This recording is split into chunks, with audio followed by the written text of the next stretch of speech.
In this lesson, I want to begin talking about the Wavetable editor. Now, this is an advanced feature of Serum. I very rarely use it, and for most people, you might not ever really need to use this editor very much. This is more of an advanced feature if you want to really edit your wavetables, create your own wavetables, and do some more complicated, complex things with your wavetables. To access your wavetable editor, you go into your oscillator. There's, for both of these oscillators, if you go to the screen here, you've got this little pencil icon and you click that and it takes you to this wavetable editor. Now, as I've been talking about this wavetable editor, I'm going to be breaking up this into a few videos because there is going to be a lot to talk about. Let's go ahead and just start from the bottom and we'll work our way up to the top. Now, as I have mentioned before, in Serum, for each wavetable, you can have 256 different frames or little slices, and these are represented down here at the bottom. This first one is just going to be a saw wave. If I add another, click it, just going to add on another saw wave. And you can see that it says 2 and 2. That means that there's two wavetables I'm on number 2. And this formula, let's go ahead and just go into this formula parser. This is a really advanced feature where you can create your own wavetables using formulas. So there's some simple ways to get started with this. You can just do just a saw like these singles where I can just edit one single wavetable. So I could put on a square here and now I have a square wavetable and it says sine of x. That is the formula. I could go here now, just process. These are process, P-R-O-C, that means process. So I could go like this and it would start processing and doing some extra things.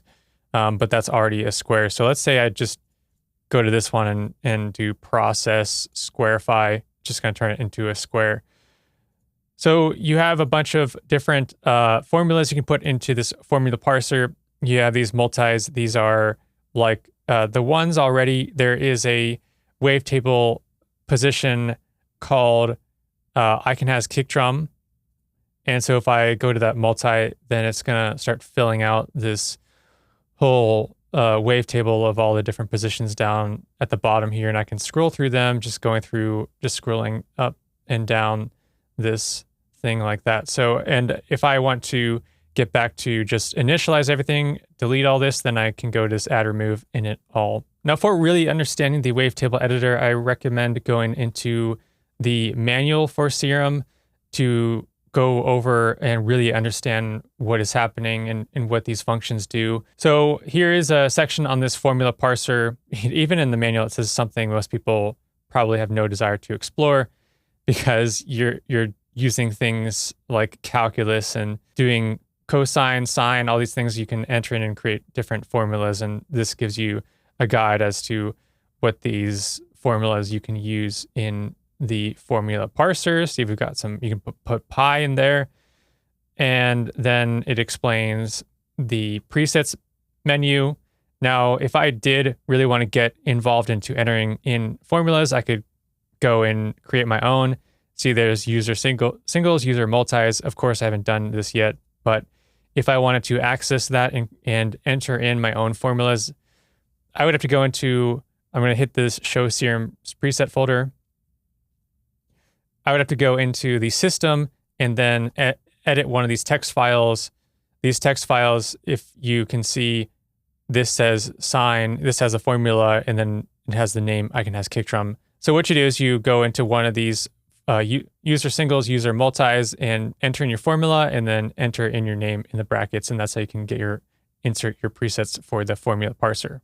One of the formulas that is useful is just hitting 0, and that just zeroes out the formula. When I get into importing different audio sounds, then we're going to get into some formulas we can play around with that are a bit simpler. But as for now, let's just focus on using these singles. So we've got now just like a saw wave. Let's insert another one. I'll put in a sine wave, and then maybe I'll just do a square wave. So I'll do square wave.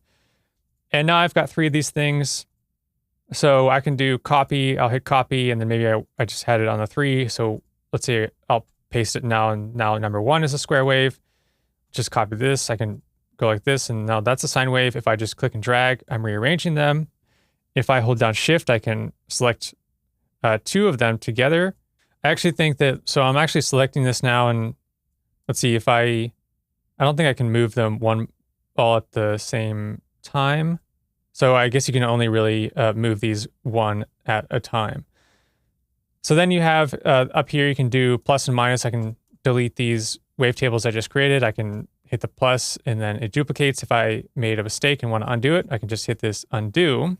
And now let's go ahead and go up to what we're looking at in this screen. You have this grid. It's set at 8 by 8 by default. I can increase it all the way up to 64 by 64. And I can decrease it to 0 by 0. Now the grid is going to determine how big each of these little predefined shapes is. So they're gonna just fit in the grid size.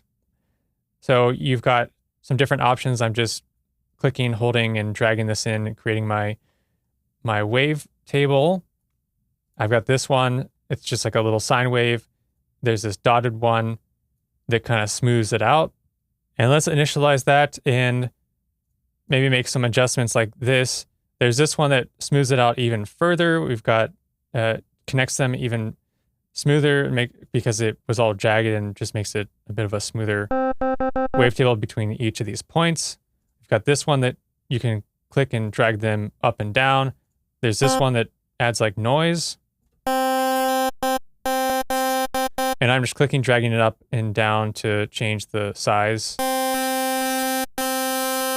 And now let's say I have a square wave, and this down here, I think it's like just a mirroring effect. If you see that I'm just clicking on this section and it's doing the same thing over on the opposite side. So I believe that's just like a mirroring effect. And those are all of the different little options for creating your own wavetable. If I set the grid to 0, I can just free draw it though. So let's say I just like free drew that. Let's take off this mirror effect. Let's say I just free drew this and then I just hit this, and actually let's go ahead and undo that. And let's smooth it out. Let's put this grid at 8 again. And then I can smooth it out, make it a bit smoother. And that is something I can do with that grid. Actually, that was at 9. Now I want to go through all of these different menus. I will maybe skip over some of them. You can play around with them, but let's just go ahead and talk about as many as we can. This single one, normalize, as you know, or if you don't know, normalizes and makes it'll make this wavetable louder. Let's say I had something that was pretty subtle, like wasn't using up the entire Y axis. I could normalize it and then it will like increase it so that these are hitting the max. Next, there is this remove DC offset. Now, if I check out what it says here in the manual, it says typically not needed. It removes any DC up down bias to the waveform. So I would maybe just skip this. It's not really going to do anything. I just clicked it and it didn't do anything. So that's just something I'm not really sure when you need that. You've got the flip vertical, flip horizontal. That should be pretty self-explanatory. We just flips it. Got this initial. It will silence it. But first, let's go to this shift horizontal to 0 crossing. Now, if you think about when you're editing waveforms, you usually want to have the waveform faded in. So let's get out of here and let's say I have a sample. You generally, like if I'm looking at a sample, you kind of want there to be a fade. So there's no fade there, and you'd probably just want to have it fade in so that you're not getting like a click noise. That's just something that you probably do when you are making music and producing. And so let's get back into the wavetable editor. It's generally a good idea to maybe have the edges at 0. So what this is going to do, it's going to shift it over so that it'll probably shift it over so that this 0 crossing, this is 0. So that this 0 crossing is at the edge. Let's see what it does.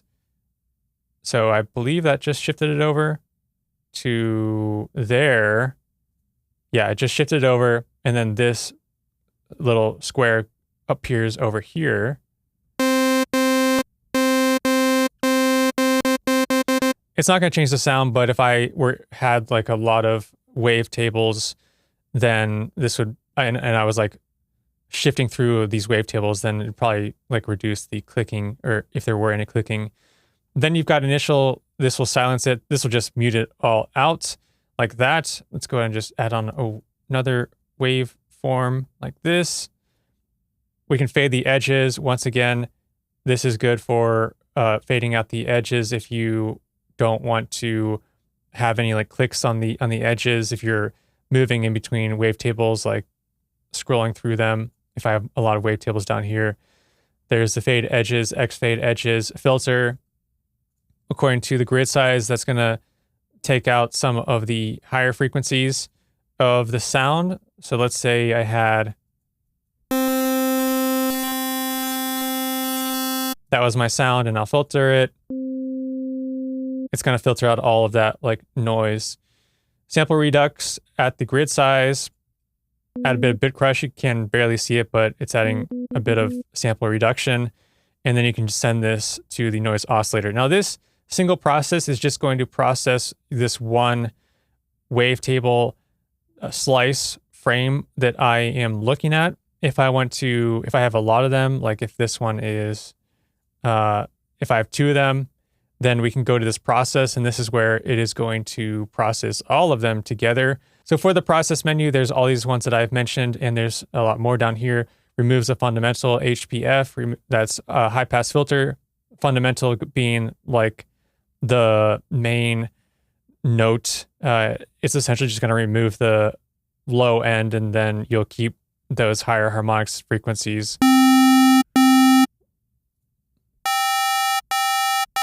So it removes that low end, removes low spectral, remove low phases. We've got, let's put this back at a square wave. Move low phases, see if it does anything. And for this remove phases, I'm not entirely sure what this does because it wasn't anything about it in the manual. But as you can see, it did change this wavetable a lot. This just square, when I did that, did change it. I don't know if it, but it doesn't sound any different.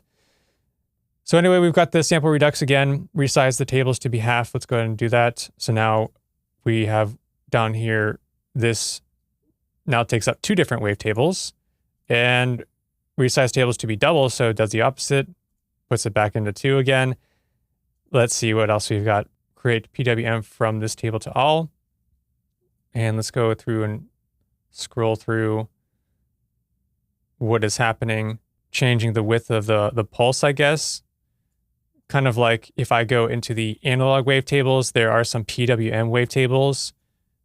And let's go ahead and this one, changing the width of this pulse wave. Let's go ahead and initialize this again. And then nudge all phases for fundamental to 50%. And this is going to nudge the phasing for all of the low end notes, I guess, for all the wavetables. So let's take a look at what it says. This is useful for preserving phase of the lowest frequency across various wave forms.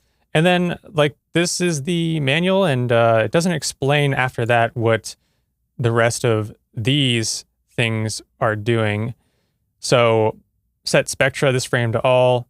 I don't have more than 1 frame. So let's put in like a square wave, and maybe we'll do like a sine wave.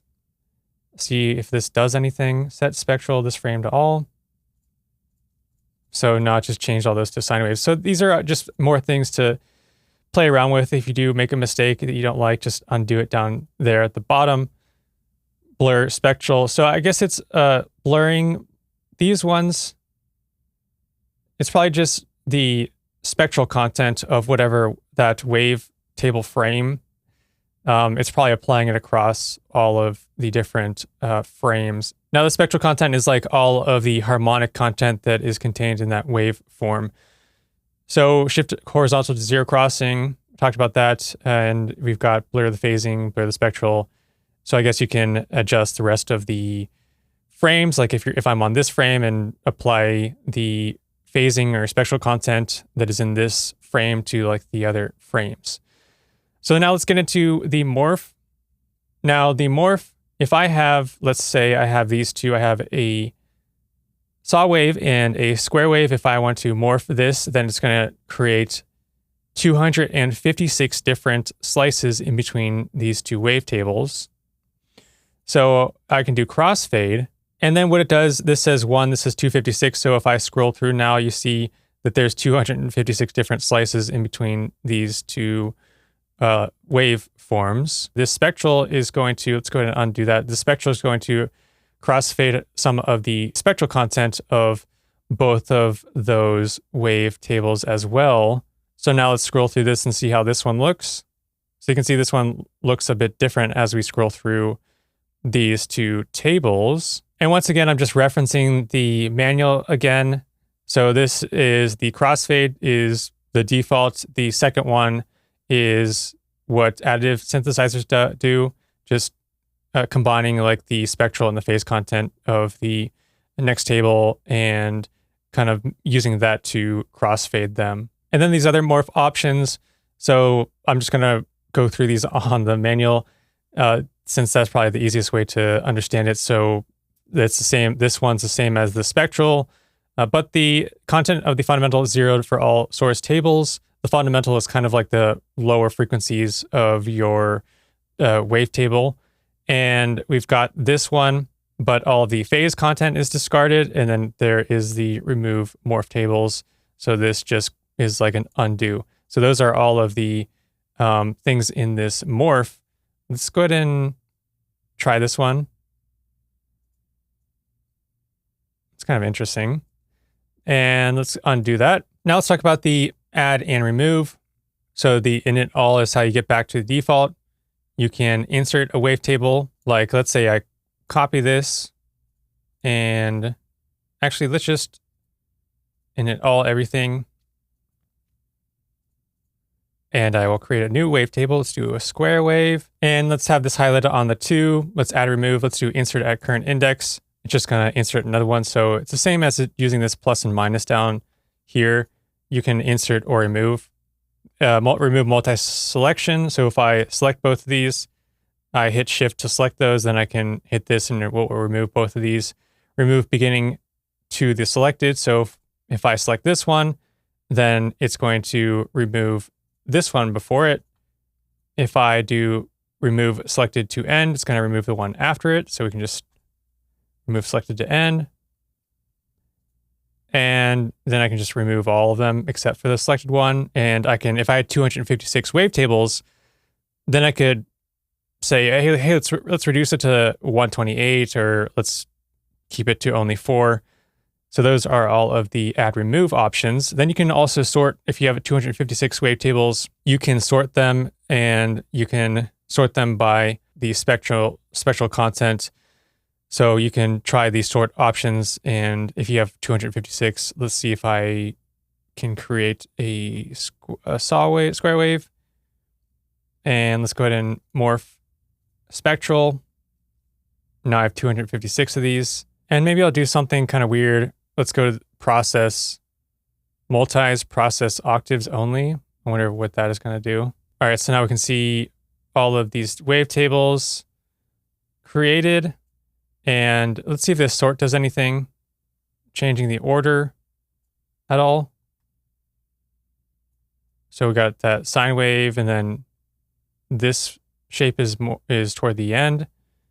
And let's try this one, peak amount. So that is now at the end. This shape's at the end. Let's scroll through the beginning. Probably going to go back to a sine wave. So yeah, I can just play around with these sort options, reverse entire table order. I'm not sure when you would really need to use that. So now we have your import options. Now this is when you are importing like a one-shot audio file. You have these different options, which I will get into. I'm going to do another video just on importing sounds.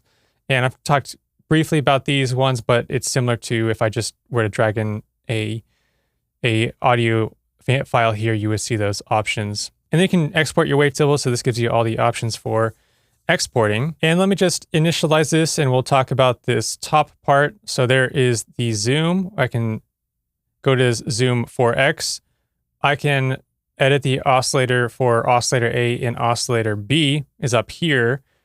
I have this little switch. I can turn that on. And if I start playing around with what is happening down here, then you can see these things change up in this top section.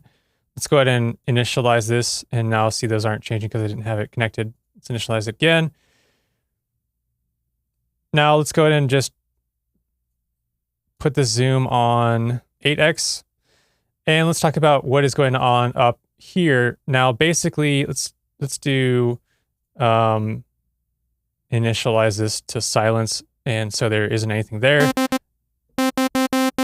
And let's do that on A, initialize silence, because I was doing it on B. Playing a note there, can't hear anything. Now this table is, you have 64, okay, so there's 64 different bins at zoom 8. And okay, so there's a lot of bins you can get depending on the zoom. Let's zoom into 8x. These highlighted bins, this is the harmonic content of your wavetable. The highlighted ones are the octaves. So if I click and drag this up and down, it's going to create a sine wave. If I click and drag this one up and down, you can hear some harmonic content that is an octave higher, and then this one is going to be another octave higher. And this is going to be another octave higher, and another octave higher, and another octave higher. And that's very organ sounding. And that is how you add like harmonic content that is just the octaves. Now I could also right click and clear it all. I have some options where, let's say I can just click and drag and create this weird thing like that. And now that's going to pop up. And as I keep clicking and adding all of these bins, it just keeps changing and changing. So let's clear that again. And I'll do something like this. See what it creates. Adjust that again. Now I can randomize it. I can clear all of the high frequencies. So bin 21N, I can clear all these ones. Let's do this again. I can clear all the low ones. So now I just hear that high end buzzing. I can just do generate a saw to generate a saw.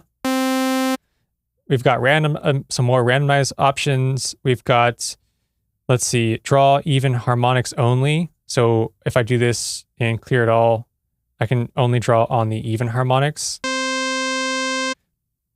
I could do draw only the odd harmonics.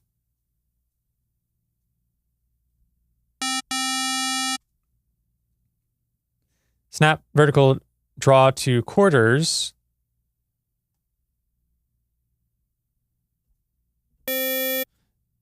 We've got scale. Let's see, uncheck these. Let's do scale frequency values by bin index.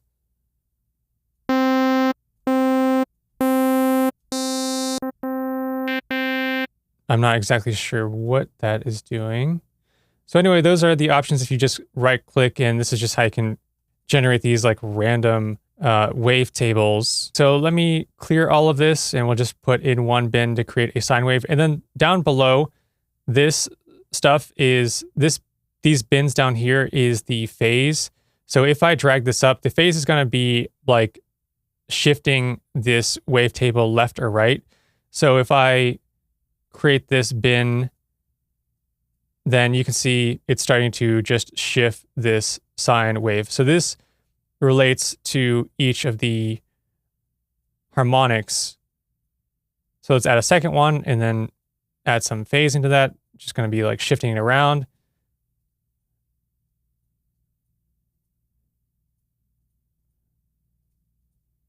So yeah, this is just like the phasing of each of those harmonics, the phase content.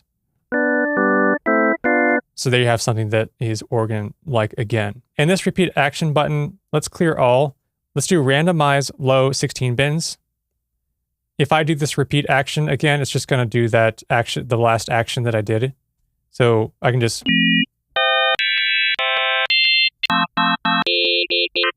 So that's like a quick way that I can randomly generate some wavetables. And so one thing I could do is I could create one wavetable like that down at the bottom and then add in another one. And let's say this one, I just repeat this action again.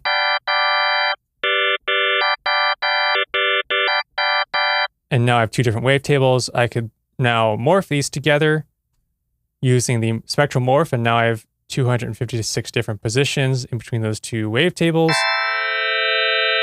Let's say I go into the oscillator section. Now I can see how it all shifts in between the two wavetables.